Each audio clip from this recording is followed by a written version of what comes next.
The following half-hour show is a paid political program and is not endorsed by this station, management, or staff. The following program is sponsored by Excalibur Insurance Management Services. Welcome to this week's Volpe Report. As you can tell from the backdrop in this beautiful room I'm in, we are not in studio today, and I'm actually not in a hotel room somewhere in the country because I have filmed some shows from remote locations. But we're actually here, and I want to first give an acknowledgement at this beautiful home. It is Bill Rosado's home, and he has made a part of his home available to us and the Fox News crew that does the Volpe Report to be able to shoot a show that, of course, as you know from advertisements and promotions, includes President Donald Trump's son, Eric Trump, who is in Scranton area today.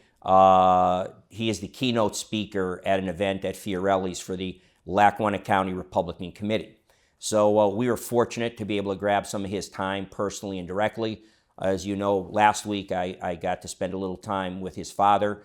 Due to the high level of security and Secret Service rules, we were not allowed to bring a crew in for that. But I was, of course, able to talk to Eric in this interview and even talk about last week, my meeting his father. So having said that, yes, we do have Eric Trump here. And we also have a special and regular guest on our show. That is United States Congressman Dan Meuser, who is also going to help finish the show. He has been all over the country campaigning for Donald Trump.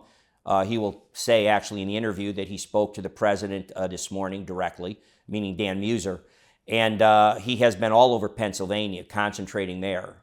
Pennsylvania is critical to the outcome in this election. So this is a unique show. I'd also, two more acknowledgments. My dear personal friend, Elmo Rinaldi, who is one of Eric Trump's best friends, and another very close personal friend, beside being actually involved directly in the campaign for the Trump presidential campaign, and that person is Kurt Cocadrilli. It is with their intervention that I was able to conduct this interview with Eric Trump. Kurt, Elmo, and Eric Trump were childhood friends. They go back that far. So at any rate, it is a different show today, and we hope you enjoy it. A lot of things to consider as the election is right around the corner.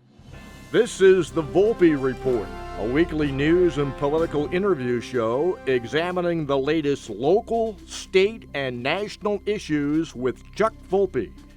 Insightful, informative, controversial, the area's premier political talk show, the Volpe Report. Eric, welcome to the Volpe Report. Thanks so much, Chuck. It's a real pleasure to have you. It's great that you take time. When I have a national guest, I like to tell them that, you know, you're talking about 3.5 or 4 million people, northeast and central Pennsylvania, on this Fox affiliate. And it's great to have people of your stature and that deal with national issues talking directly to the people of northeastern Pennsylvania. Thank you. I know it's going to be important for your father to do well here, and he has done well in this whole area. Yeah. So having said that, the first question I'd like to ask you, Eric, is you and your family and your father obviously have been through a great ordeal. And it's so disingenuous to me when I hear the Democrats talk about your father as a threat to democracy and all that kind of stuff. We heard from Kamala Harris also recently when she was interviewed by Bret Baier at Fox. But having said all that, how is your family able to deal with the trials and all of these scurrilous accusations? There's been 2 now assassination attempts. It's rather amazing to me that the resilience not only of your father, the former president, but of you and Don Jr. and your family generally dealing with that. So, listen, Chuck, I'm not sure if we have a choice. And you're right. I mean, from the second he came down that escalator, they've gone after him viciously, right? I mean, the dirty dossier, the Russia hoax, they tried to impeach him twice. They went after his Supreme Court justices mercilessly. I have 111 subpoenas that have been filed against me. I've never gotten a traffic ticket, right? And they came after me for doing absolutely nothing wrong, right? And they raided his house. They raided Melania's closet. They went after Barron. They pulled him off the ballot in Colorado. Then they tried to pull him off the ballot in Maine. It had to go to the Supreme Court. Then they weaponized every AG and every DA in the country, right? And I mean, game after game, nonsense after nonsense. And, you know, and then literally he was obviously shot at and hit in Butler. And somebody tried to kill him in Florida. And then you see the recent one in California where, you know, thankfully they foiled that, you know, ahead of time. And he's got state actors that are after him. I guess the answer to your question is you just got to be tough, right? I mean, you just have to be tough. I don't think we ever would have realized that politics was as evil as it truly is, as dangerous as it is. They've literally and figuratively shot at him every single day since he came down that escalator. And my father's there. He's the last person that needs his job, but he wants to save this country. He wants to save this republic. I mean, our country is in steep decline right now. Everybody knows it. Everybody feels it. You can't go to the grocery store without paying 3 times as much as when my father was in office. I mean, look at mortgage rates, and good luck trying to refinance a home right now with 8% mortgage rates versus 2.5% under my father. The cost of fuel, by the way, which is egregious in Northeast Pennsylvania, where you've got, and just in Pennsylvania in general, where you've got more fuel than pretty much any state in the world. I mean, it makes Saudi Arabia envious how much natural gas we have in this state, and yet we have fuel costs that are astronomical. It doesn't make any sense, right? Auto insurance, home insurance, utility bills. I mean, everything is unaffordable in this country, and people haven't gotten a raise in a 4-year period of time. And so, listen, as a family, we go out there and fight because we love this nation and we want to restore red, white, and blue. And our country has serious problems, and that's going to change. Help is on the way, but that's going to change. Well, I hate to overstate it and be overdramatic, but other people have said that, to me, there is clearly an existential threat. And it's not from your father or your family or the Republican Party. It's from the National Democratic Party. They also try to kick him off ballots. They have used censorship. They have used coercion. I had the pleasure of interviewing Tulsi Gabbard last week. I said to her point blank, I said, you would seem to check every Democratic woke box. I mean, a woman of color, Democratic leadership, vice chair of the DNC, Democratic candidate for president. And they gave her effectively ultimatums that you either toe exactly the line or we'll cast you out. We'll primary you. And she did the one better. She said, the hell with you, I'm leaving. And she left the Democratic Party. So to me, the disingenuousness of the Democratic argument that somehow your father's a threat to democracy, it flies in the face of it's almost like they're hiding this lie in plain sight. Yeah. It's everywhere. Well, it's a threat to democracy. I mean, he created the greatest economy this country's ever seen. There were no wars, peace in the Middle East. The Abraham Accords, the greatest ally, the greatest relationship ever with Israel, right? I mean, look at the relationship he formed with countries that we're probably going to go to war with, including North Korea and others. Everybody respected the United States. But I mean, getting back to your first point, it's under my father. It's the Democratic Party has left guys like you and frankly even like us a long time ago. I mean, if you think about men my height swimming in women's sports, I would say that Pennsylvania Democrats aren't exactly into these things. When you look at Kamala Harris's interview last night, which is, Kamala, will you continue to pay for, transgender sex surgeries for illegal, incarcerated immigrants? Using tax dollars. Using American tax dollars. Right. I will follow the law, Brett. I will follow the law. No.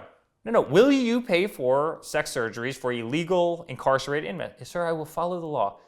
No, the answer is no. The answer is that is our smallest priority when it's not even a priority, but when you have an educational system in this country that's ranked 30th in the world, we should be number 1 with education. When everything else is under attack, when people can't afford to go to Disney World anymore, when people can't afford to live their lives, when they can't afford groceries, when they can't afford their utilities. Chuck, you've got 25% of people in this country who are late on their electrical bill. I mean, think about that. You've got the highest credit card debt ever. America has become totally unaffordable, and then you have Kamala Harris, going out there talking about how, again, sex change surgeries for illegal immigrants should be paid for by taxpayers. These people aren't serious. They're not serious individuals, and I think that's why my father has the momentum that he does right now. I think that's why he's doing as well in the betting odds as he is, and people want to just common sense restored back to this nation. They just want common sense to prevail, and there is no common sense on the other side. We're not winning at anything we do. Right. Well, one of the dangers, Eric, I just read recently an editorial in the Washington Examiner, and it reminded me of a conversation I had with Speaker Mike Johnson when he was here. And I asked him, and this editorial actually touched on, I said, what's the end game, Mr. Speaker? By letting all of these 10 million, 12 million illegals and then releasing them into the country instead of remaining in Mexico as your father had done while they're going through the process to legalize. And the second part is she now has a plan to grant all of them amnesty. And he said something interesting, and this editorial also touched on it. There is an end game strategy. What they want to do with amnesty is to legalize them so they can register them to vote. And they're going to push them into the swing states and thereby guarantee forever one-party rule, because if they control all those 7 swing states, we won't have a Republican president in my lifetime, in my children's lifetime. Well, there's a second part to it. I mean, obviously they want them to register and vote, but they also want to change the national census, right? There's no question about that, because the census reflects not only citizens of this country, but everybody that's actually in this country. And if they can push 500,000 people into a district, guess what? You can pick up another congressional seat, and you can take that away from another, call it red district. Right. And so they're playing with the map. They're playing with the map not only in terms of having, you know, a new group of people be able to vote, but they're also trying to play the census game. There's no question about that. And I find that part of the interview last night with Bret Baier, just, you know, a couple days ago, is so disgusting. You know, do you support, you know, having a real border? Well, yes, I will. I will be very tough on the border. And I'm sitting there saying, okay, you flew 320,000 illegal immigrants and planes into airports all across the country that landed at 2 o'clock in the morning, including Scranton, right? That landed at 2 o'clock in the morning and left them at 320,000. You know how much money that cost, by the way, to fly 320,000 people in 737s and land them? That was on taxpayer dollars. You stopped building the wall. You had 92 executive orders that my father put in place that you overturned day one. They literally, and I said this on Bret Baier, I said this about the Bret Baier interview, they had steel slats. My father built 600 miles of wall. They had steel that was laying there. All I had to do, you know, it just had to be picked up and erected. They sold it all for scrap. Yeah. If you were so serious about border security, why wouldn't you have finished the wall? Why wouldn't you have continued the wall? Why would you turn off all the security cameras that are on the wall? Why won't you let them monitor those security cameras? Why would you be flying people in the middle of the night? You know, and the hard thing, the heartbreaking thing to me, Chuck, is I have 4 friends who have lost children to fentanyl. 4, right? You have over 300,000 children in the last fiscal year. You know, over 1 million if you take their entire presidency, but over 300,000 in the last year that have died based on fentanyl poisoning, and that's all coming across the southern border. And they don't even care. Joe Biden's sleeping on a beach. Kamala Harris won't do an interview. She won't answer a serious question. And then she comes out, yes, I'm going to take the border very seriously. They'll lie to your face. No different than Tim Walz lied about Afghanistan. You know, in his service in Afghanistan when he never served in Afghanistan. No different than Kamala Harris. And actually, my father's working at McDonald's. You know, this Sunday in Philadelphia, he's going to be working at McDonald's. Because you have Kamala Harris coming out. Yes, I sat there over a fryer and I would... Hot grease, yeah. You know, the sweat would be coming down. And it was a lie. It was all a lie. These people are willing to say anything. No different than, by the way, drilling. She's totally against, she's against fossil fuels. And then she comes out because she realized how unpopular that is in Pennsylvania. And yes, I very much believe in fossil fuels. Yeah. These people are willing to do and say anything, and every Americans understand it. Americans see it. Americans see how disingenuous it is. And so... It reminds me, I'm older than you, so I remember growing up the Brady Bunch, and they had a wonderful episode where Jan, the middle overlooked sister, was always compared to her beautiful older sister, Marcia.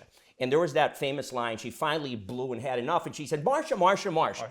Well, I think you guys should do a commercial that has Kamala Harris saying Trump, Trump, Trump, sure. and put that up next to it so they make the connection. Well, you saw that last ridiculous. You saw that in this interview. You know, they asked her, you know, Kamala, why did you lie about Joe Biden's cognitive state? You lied every day for a 4-year period of time. Why did you lie? I mean, weren't you disingenuous with it? Everybody sees his faculties. His faculties aren't there. You know, God bless. Well, I'll probably be there at some point as well. But you lied to the American people. You said he was incredibly sharp and he was very with it. And everybody saw that he wasn't. Why did you lie?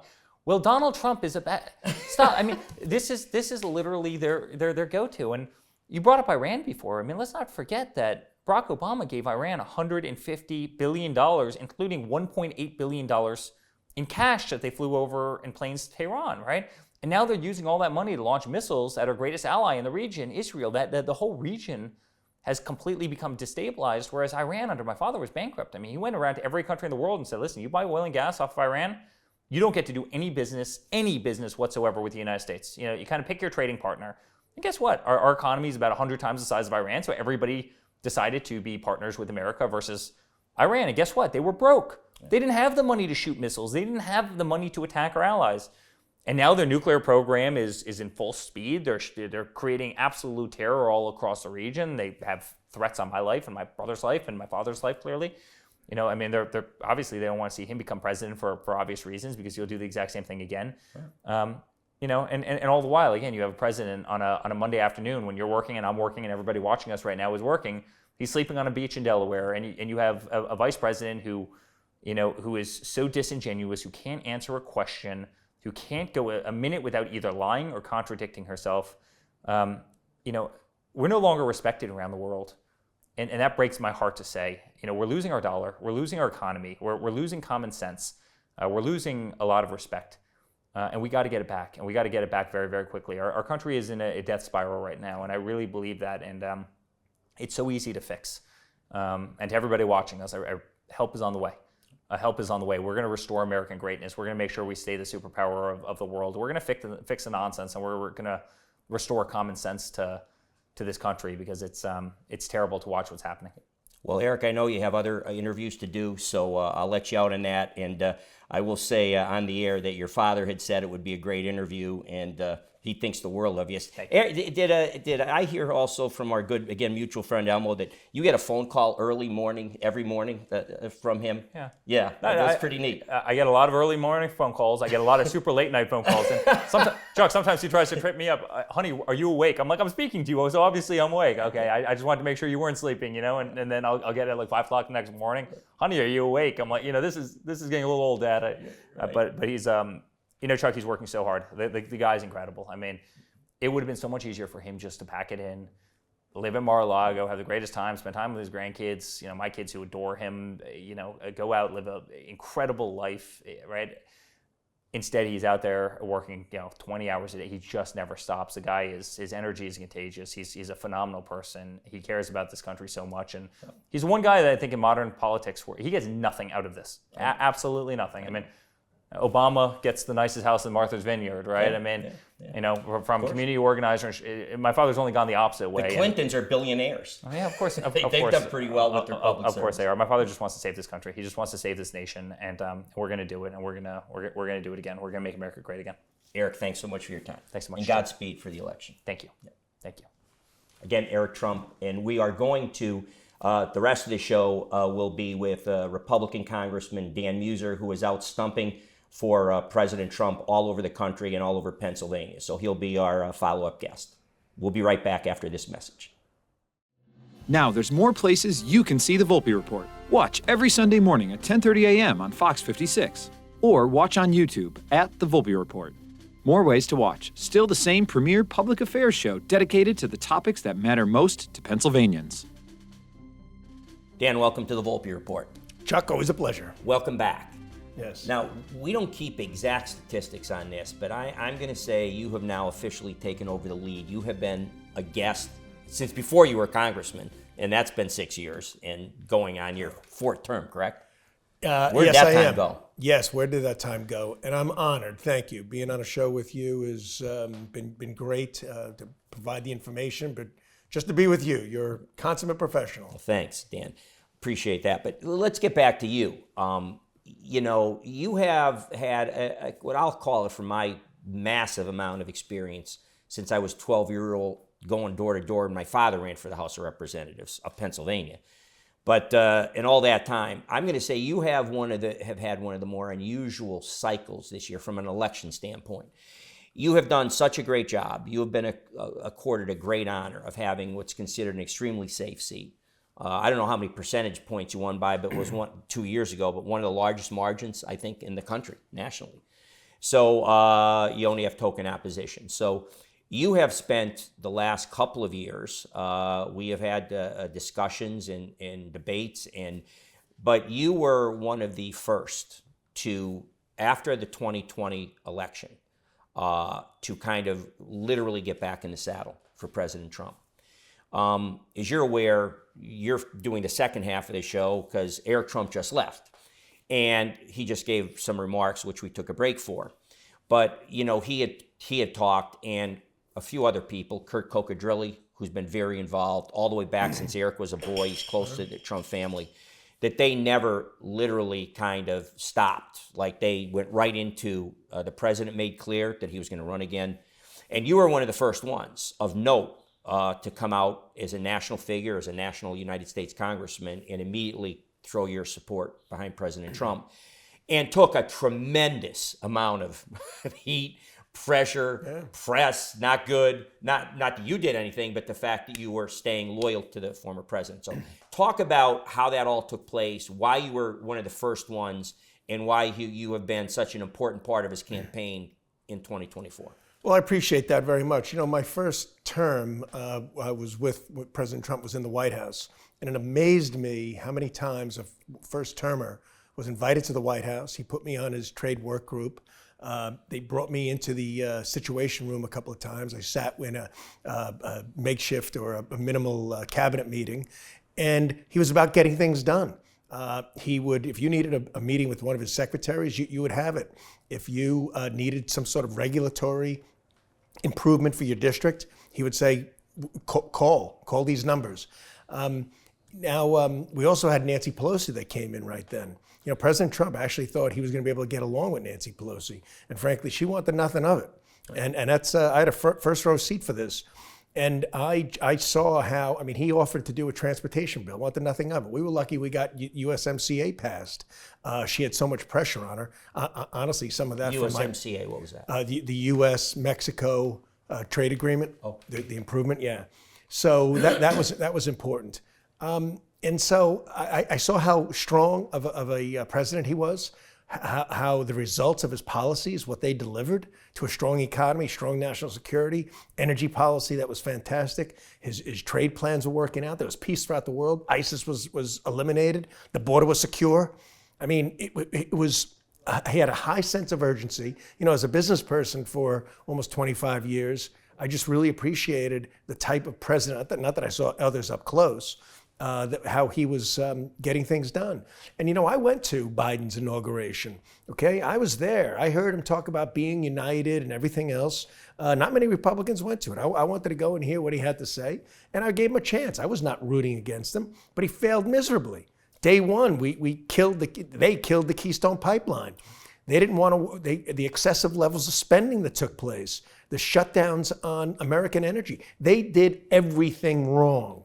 And then Afghanistan, and then the list just went on. What they did to our border. Well, day one, just to interject here, we heard literally just this past night on her interview with Bret Baier at Fox News that the first thing she said we did, beside cancel the Keystone Pipeline you referred to, is undo all of Trump's border restrictions that kept this country safe in an organized process for immigration.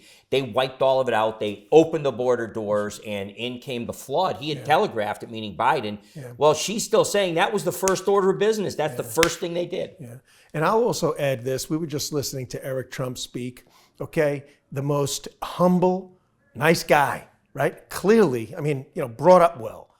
He's in his late 40s or whatever he is. He's not a kid.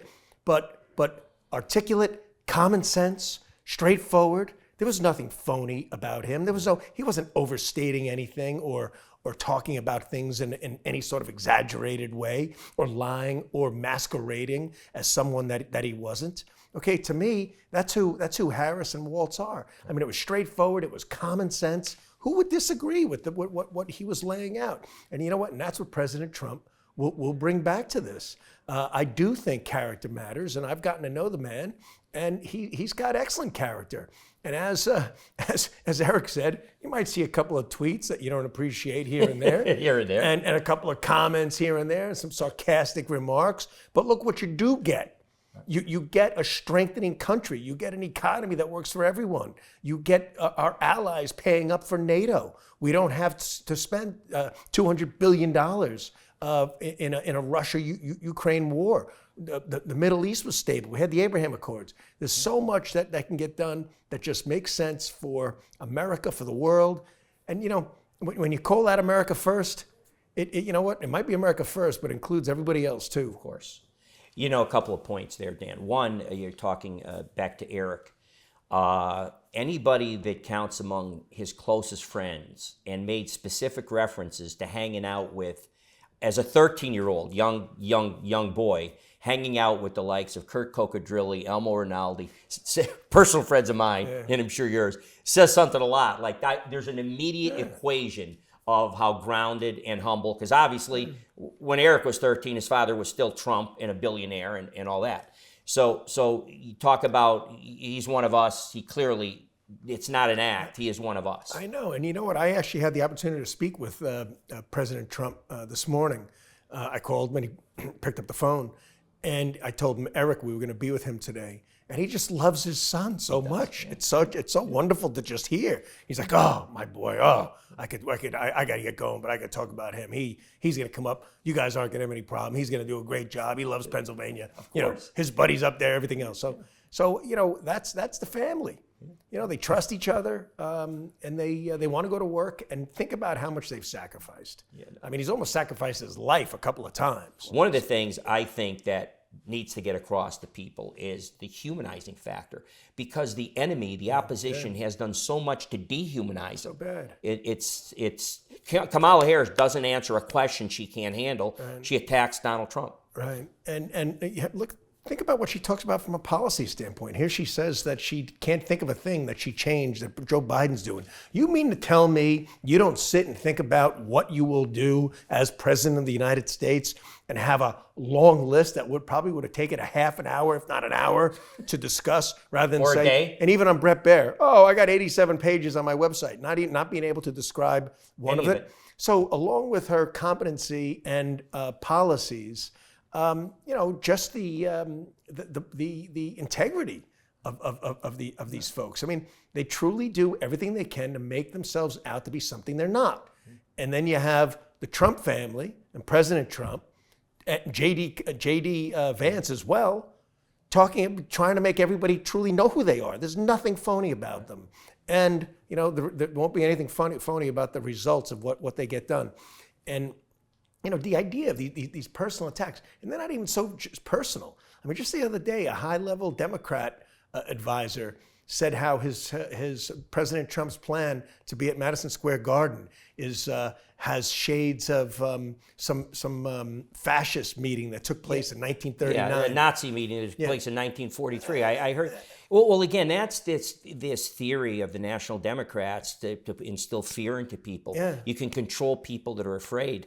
It went back to 2020. It started with the COVID. There was fear mongering. Yeah. They used that to lock whole states down. Our Democratic governor, Tom Wolf, destroyed this state, as you and I talked about during that whole time. You were there. Yeah. So in kind of wrapping up now, Dan, you tell us from the hustings what you see, the energy, you know, the legacy media likes to downplay it, that it's somehow orchestrated and not real. That was not my experience when it came to Scranton. But what are you talking to people? What are they telling you?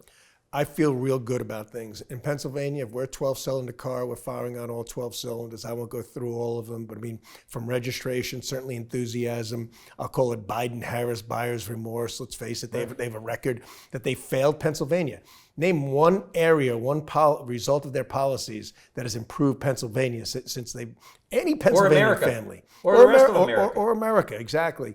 So around the country is really feeling the same thing. They're sick and tired of the inflation. They're sick and tired of seeing the ticker of debt increase. They're sick and tired of seeing us sending hundreds of billions of dollars to other countries on wars that we did nothing to solve beforehand. They want to change. The only one that's offering hope is President Trump. The only new direction, the correction, is only going to come from President Trump, and he's proven that he's done it before. We'll be back next Sunday with another high-level guest as we steamroll into November 5th. Thanks for watching.